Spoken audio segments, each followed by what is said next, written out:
Je le disais également en titre, notre focus du jour nous amène à Kodjaran, dans la préfecture de Mandiana.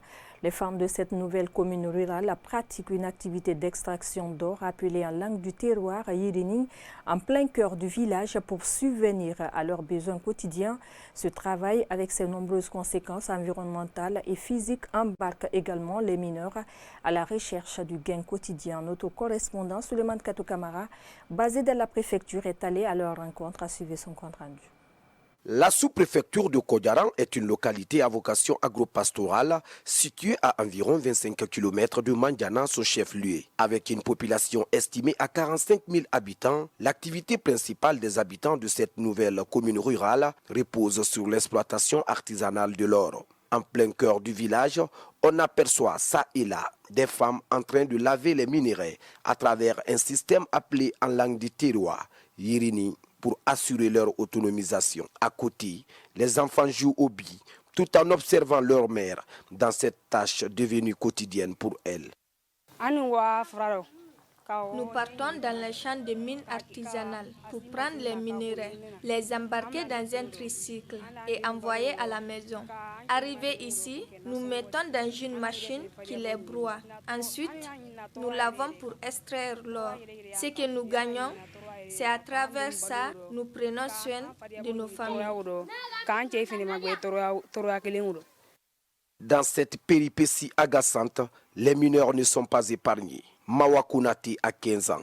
Elle n'a jamais connu le chemin de l'école ni de l'apprentissage des métiers. Pour subvenir à ses besoins quotidiens, elle est contrainte de se livrer à cette dure épreuve. Ce sont les hommes qui creusent et nous prenons pour transporter en ville. Parfois, si tu n'as pas d'argent pour déplacer un tricycle, tu es obligé de porter sur la tête pour marcher des kilomètres. Malgré le dévouement de ces femmes, certaines parmi elles travaillent à perte, car une vaste somme de déchets lavés ne contient pas d'or. Et le gain gagné est en grande partie dépensé pour la survie. Nous travaillons parfois sans rien gagner, mais cela ne nous décourage pas, car c'est la seule activité qui nous permet d'avoir un peu d'argent. Un autre calvaire auquel sont confrontées ces femmes, c'est bien le transport des minéraux vers le village qui entraîne une fatigue insoutenable parfois. Parfois, nous tombons malades à cause de la distance que nous parcourons, avec nos sacs remplis de minéraux. L'exploitation artisanale de l'or occupe une grande place dans le quotidien des communautés dans la région de la Haute-Guinée. Mais au-delà de sa rentabilité, elle a des incidences négatives sur la sécurité et les droits fondamentaux des personnes, particulièrement les femmes et les enfants. À cela s'ajoute la dégradation de l'environnement.